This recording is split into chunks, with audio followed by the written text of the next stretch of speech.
Good morning childrens. Previous class में हमने आपको पढ़ाया था काव्य में 5th लेसन मैथिली शरण गुप्त का जीवन परिचय हमने पढ़ा था।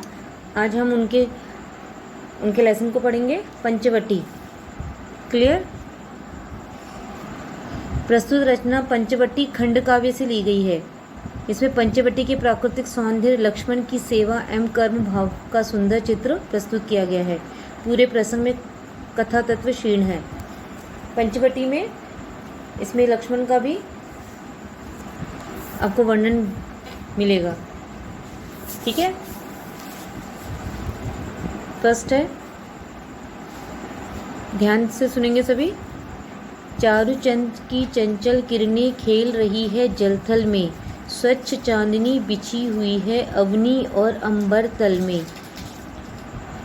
पुलक प्रकट करती है धरती हरित तृणों की नोकों से, मानो झीम रहे हैं तरु भी मंद पवन के झोंकों से।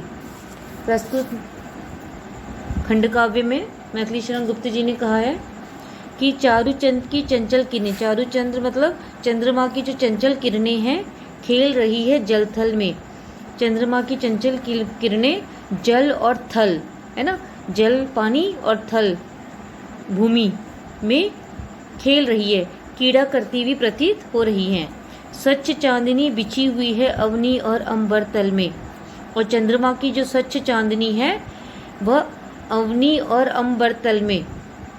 अवनी मीन्स पृथ्वी और अंबर तल मतलब आकाश। जो चंद्रमा की स्वच्छ चांदनी है वो पृथ्वी और आकाश में फैली हुई है, और जिसे देखकर ऐसा प्रतीत हो रहा है जैसे धरती और आकाश में कोई धुली हुई चादर बिछी हुई है। पुलक प्रकट करती है धरती हरित तृणों की नोकों से। पुलक प्रकट करती है, पुलक मीन्स प्रसन्नता। ये जो पृथ्वी है प्रसन्नता प्रकट कर रही है हरित तृणों की नोकों से। तृण मतलब तिनके, जो हरित हरी घास के जो तिनके हैं उनकी नोकों से, हरी घास की तिनकों की नोकों से ये पृथ्वी प्रसन्नता प्रकट कर रही है। अर्थात कवि इसमें कहना चाह रहे हैं कि जिस प्रकार तिनकों की नोक चांदनी में चमकती है, उसी चमक से पृथ्वी की प्रसन्नता व्यक्त हो रही है। क्लियर। मानो झीम रहे हैं तरु भी मंद पवन के झोंकों से। मानो झीम रहे तरु, तरु मीन्स वृक्ष भी, और ऐसा प्रतीत हो रहा है जैसे मंद पवन के झोंकों से उस सुगंधित वायु में वृक्ष भी झूम रहे हैं। अर्थात उस सुंदर वातावरण को पाकर ऐसा प्रतीत हो रहा है कि वे वृक्ष भी झूम रहे हैं। सार ये है, कवि कहना चाह रहे हैं कि ये सारी प्रकृति प्रसन्न दिखाई दे रही है। ठीक है, फिर से सुनेंगे। चारुचंद की चंचल किरणें खेल रही है जलथल में। चंद्रमा की जो चंचल किरणें हैं वो जल और थल में खेल रही हैं, जिसकी स्वच्छ चांदनी पृथ्वी और आकाश में फैली हुई है। पुलक प्रकट करती और धरती भी प्रसन्नता व्यक्त कर रही है उस तिनकों, उन हरे घास के तिनकों की नोकों से, और उस सुगंधित वातावरण में ऐसा प्रतीत हो रहा है जैसे वृक्ष भी झूम रहे हैं। नेक्स्ट, पंचवटी की छाया में है सुंदर पर्ण कुटीर बना, उसके सम्मुख स्वच्छ शिला पर धीर वीर निर्भीक मना। जाग रहा ये कौन धनुधर जबकि भुवन भरा सोता है, भोगी कुसुमायुध योगी सा बना दृष्टिगत होता है। अब यहाँ पंचवटी का उल्लेख किया गया, तो आप लोगों को समझ में आ गया होगा ये पंचवटी कहाँ से लिया गया है। ये पंचवटी जहाँ पे राम लक्ष्मण सीता ने अपनी कुटी बनाकर रहते थे, इसमें कहा गया है पंचवटी की छाया में है सुंदर पर्ण कुटीर बना। यहाँ पे मैथिली शरण गुप्त जी कह रहे हैं कि पंचवटी की छाया में एक सुंदर पर्ण पत्तों की कुटिया बनी हुई है। उसके सम्मुख स्वच्छ शिला पर धीर वीर निर्भीक बना, और उसके सामने मतलब उस कुटिया के सामने एक स्वच्छ शिला पर, एक साफ सुथरी शिला पर धीर धैर्यवान वीर और निर्भय पुरुष कौन है जाग रहा ये कौन धनुधर जबकि भुवन भर सोता है। मतलब उस स्वच्छ शिला पर एक धीर वीर और निर्भय पुरुष कौन खड़ा है धनुष धारण करके।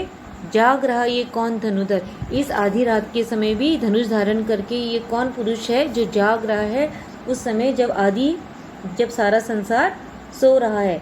पर ये कौन धनुधारी वीर है जो इतनी रात गए भी जाग रहा है। इसके सुंदर रूप सौंदर्य और तन्मयता को देखकर ऐसा प्रतीत होता है जैसे भोगी कुसुमायुद्ध योगी सा बना दृष्टिगत होता है। भोगी मतलब सांसारिक सुखों से लिप्त, कुसुमायुद्ध कामदेव दृष्टिगत दिखाई देता है।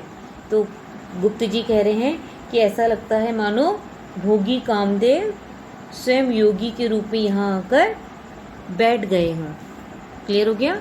इसमें लक्ष्मण जी का वर्णन किया गया है कि वो पंचवटी में जो उन्होंने कुटिया बनाई है उसके बाहर वह अर्धरात्रि के समय भी पहरा दे रहे हैं और उस पहरे वो इतनी निर्भयता से दे रहे हैं, निडर होकर दे रहे हैं और उन्हें देखकर ऐसा लगता है जैसे भोगी कामदेव भी स्वयं योगी के रूप में यहाँ आकर बैठ गए हैं। नेक्स्ट, किस व्रत में है व्रती वीर यह निद्रा का यों त्याग किए। इसमें भी लक्ष्मण के बारे में बोला गया है। राजभोग के योग विपिन में बैठा आज विराग लिए, बना हुआ है पहरी जिसका उस कुटीर में क्या धन है, जिसकी रक्षा में रत इसका तन है मन है जीवन है। गुप्त जी कह रहे हैं किस व्रत में है।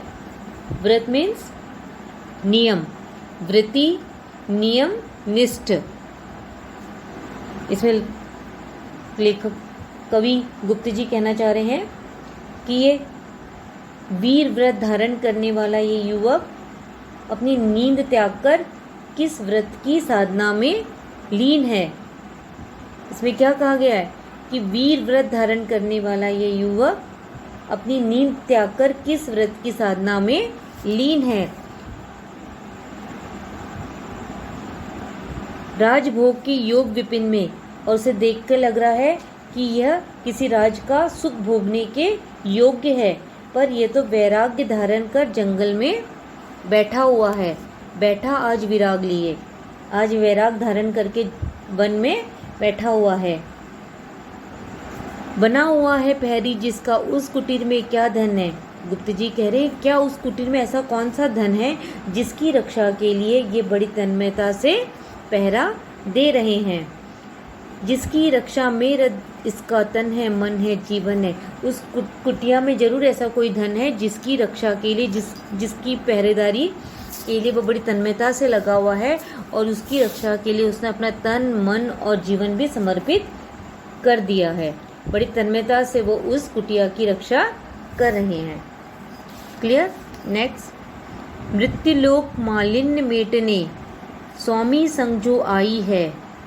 मृत्युलोक मालिन्य मेटने, मृत्युलोक मालिन्य मीन्स संसार के पाप मेटने, जो संसार के जो पाप है उसको मिटाने के लिए स्वामी संग जो आई है। स्वामी के संग मतलब जो अपने स्वामी के संग आई है।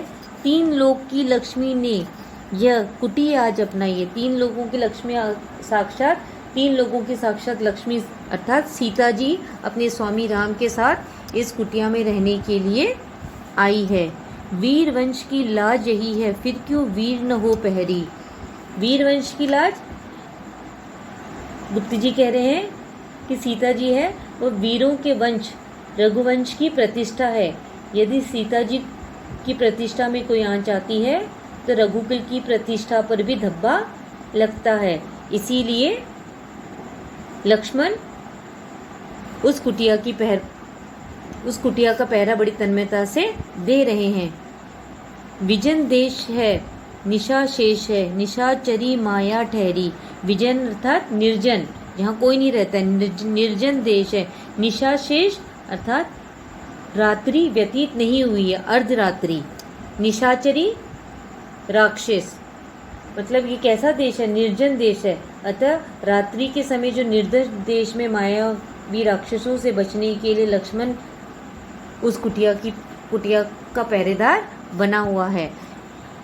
क्योंकि अर्धरात्रि, क्योंकि जिस वन में उन्होंने अपनी कुटिया बनाई है वो वन कैसा है, वो जगह निर्जन है और निशा शेष है, अर्धरात्रि का समय है और वहाँ चारों तरफ राक्षस ही है, तो वह कोई समस्या उत्पन्न कर दे, इसलिए उस कुटिया की वो बड़ी तन्मयता से लक्ष्मण जी पहरा दे रहे हैं। क्लियर हो गया? ये चारों पैराग्राफ मैंने आज सिखाया है। इसके बाद के जो और स्ट्रेंजर रहेंगे वो हम आपकी प्रीवियस क्लास में तो केवल जीवन परिचय हुआ था, आज ये 4 स्ट्रेंजर हो गए और आपके नेक्स्ट क्लास में इसके जो आगे के स्ट्रेंजर वो आप क्लियर करेंगे। अगर आप लोगों को व्याख्या एक बार में नहीं समझ में आती है तो आप 2-3 बार उसे ध्यान से सुनेंगे, उसके बाद इसकी व्याख्या भी करेंगे। जिस दिन आप क्लास देखते हैं उसी दिन क्लास के साथ ही इसकी व्याख्या भी आप करेंगे, तो आप लोगों को जल्दी समझ में आएगा। क्लियर है? और अभी भी जिन बच्चों के पास बुक्स नहीं है, हम आपको शुरू से जो बुक पढ़ा रहे हैं वही आपकी बुक होगी, इसमें कोई चेंज नहीं हुई है। हिंदी की बुक में उन्नति की बुक है ये, और ये बुक आप लोगों को ज्योति ड्रेसेस, जहाँ से आपको अपनी ड्रेस मिलनी है, लाल फाटक सब्जी मंडी के सामने शॉप है ज्योति ड्रेसेस, वहाँ से आपको ये बुक, आप लोगों का जो भी 9th क्लास का सेट है वो आप लोगों को वहाँ से मिल जाएगा। अभी भी जिन्होंने नहीं खरीदा है वो बच्चे वहाँ से खरीद लें। क्लियर? क्योंकि इसके बाद अब आप लोगों के हाफिली भी स्टार्ट होंगे, तो तब तक आप लोग अपना जितना भी कोर्स जिनका नहीं हुआ है वो अपना कंप्लीट कर लें, ताकि आगे कोई प्रॉब्लम नहीं रहेगी। ठीक है? Okay class.